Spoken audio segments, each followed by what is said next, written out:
Today I'd like to introduce you to Murray McDonagh. I'd like to ask Mario some questions about him. So my first question to Mario is, what is your core area of expertise, your zone of genius that you bring to your students or clients? What an interesting question. It would have to be the postgraduate diploma training I've had in embedding sustainability in adult education. I've leveraged that training into my complete business model, which is STAR Group, Support, Testing, Awareness and Help. And we specialize in everything to do with drugs, alcohol, gambling and suicide. So my personal lived experiences through to my education as a trainer assessor, working for registered training organisations, RTOs, and I've built that into a comprehensive, holistic approach to deal with the biggest issues crippling our country, workforces, families and communities. What is your professional background and what was your aha moment that led you to become a coach or a trainer in this field? My aha moment, there's quite a few in my life.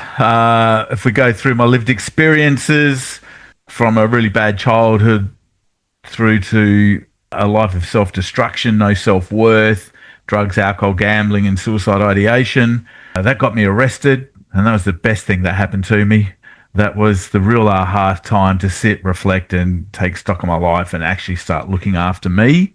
After that, I actually started having a career and have gone forward in leaps and bounds back into construction, civil supervision, got a job there, poached to be a trainer assessor for the industry peak body. And that was where I really found my calling, being a trainer assessor and educating and helping people.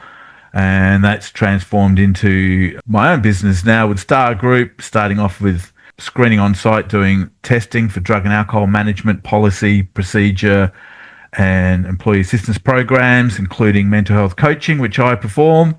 As I mentioned, my sustainability education, postgrad diploma training in embedding sustainability in adult education. And one of the courses I have that's sort of a bit left of field, but I have a diploma in financial services and planning, and I had a distinction for risk tolerance. So when I look at an organisation, I look at that financial risk, I look at the operational risk and the hierarchical risk as well. So top down, bottom up, and a holistic view on everything we do. My passion project now is the Support Over Suicide program and proactive pathways to prevention, the precursor. After living a life of suicide ideation as a youth, when someone asked me to write this program, it really resonated. It ties in everything I've been championing against safety and advocacy for compliance and organisations. It applies to the distress in the community that I see endlessly that flows into workforces. And more importantly, hearing the statistics, the continued statistics on youth suicide, accounting for over 30% of all 15 to 24-year-old deaths is suicide, and that's appalling.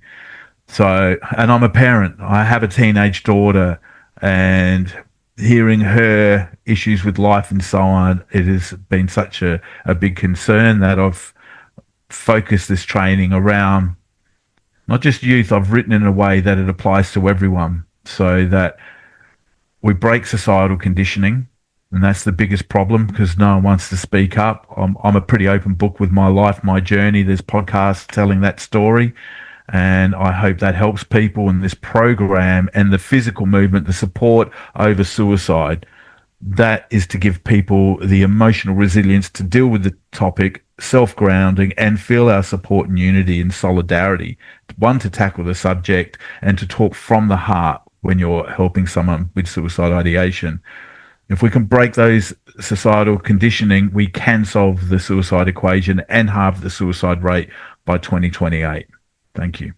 My next question is, what makes you the blue unicorn in your field, or what is your superpower? Being a blue unicorn and having a superpower, interesting question, but without a doubt, my tenacity, my advocacy, and my lived experiences, and my superpower is actually wearing my heart on my sleeve and sharing my story, I think, is the most powerful thing I can do to, if I prevent others going down the journey I have, I've done something great. If I save one life, I've done something important. And if I can leave that legacy and help families and communities and increase profitability in organizations because they're looking after their people, that's something important that I genuinely believe in. What industry myths or misconceptions do you love to challenge through your training? Wow. The misconceptions and lack of understanding across all sectors defies logic when it comes to drugs, alcohol, gambling, and suicide. From government down to the corporate and small to medium enterprises, and including unions, they believe that drug and alcohol addiction is someone's personal right, what they do in their private life. No one in the country, apart from myself, is tying this together with psychosocial hazards and the relationship between drugs, alcohol, gambling, and suicide, which I call the DAGs, a term I've coined, so that we can actually address this with knowledge, transparency, compassion, and support in a holistic manner that, one, protects organisations for their duty of care obligations. And in my professional opinion, the government is breaching their duty of care by just putting band-aids on the problem and allowing unions to dictate where drug and alcohol testing can occur. If we address the problem, we educate people, they can make smarter decisions and actually help themselves and their families, therefore creating a safer community. The lack of knowledge, the misconception you have to fire everyone is a nonsense. When I go into an organisation, I see maybe one or two people that are doing the wrong thing might leave the organisation, but the other 90% either toe the line or are grateful we're there to stop this underlying current destroying our nation. Furthermore, it actually assists everyone move forward in a safe, positive manner, and it reduces the risk of insurance problems, accidents, and in turn increases profitability. When we're helping people, educate them in the workplace, we're then helping them solve problems in their own home and communities, and that helps all of us. Otherwise, Australia will end up looking like the de facto ghetto of America that has entire cities considered ice cities, methamphetamine.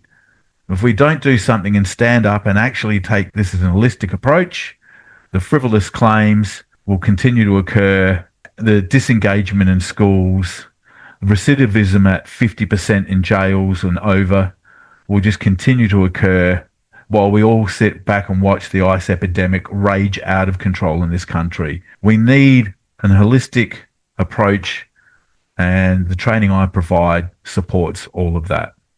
If you could speak directly to one person in a company who truly needs what you offer, who would it be? What would you say to get their attention, and why are they the person who needs to hear it first?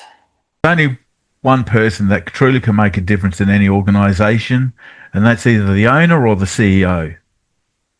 And I have one simple question to all of them. Are you happy to watch the degradation of society whilst every day your livelihood is put in jeopardy with the industrial manslaughter laws of 20 to 25 years jail, depending on what state you're in, because of the lack of understanding, non-conformance, and deliberate put your head in the sand exposure that CEOs are willing and continue to do daily?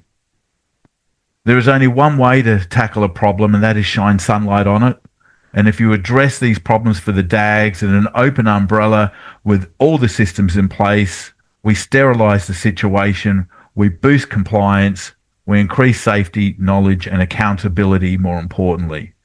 And with the training matrix, it reduces the risk for an organisation. Can you share a moment or story where you knew your work had made a real difference, something that captures why what you do matters? After 8 years running a drug and alcohol testing agency and really being the last person some people want to see on site, it has filled me with great joy in recent years to hear supervisors see me on site and go, "Thank goodness you're here." That tells me organisations are sick and tired of carrying people affected by drugs and alcohol or other issues. One of the biggest highlights was a young gentleman that came up to me and said, because of you, I've had to stop drinking every night. Sorry to help your personal life, your health, longevity, and your financial budget. I thought to myself, I smiled and just thanked him as I could do. But we're changing lives, and that is incredible. And society's had enough. Society needs to stand up and say, yes, let's empower everyone and let's take charge of our community.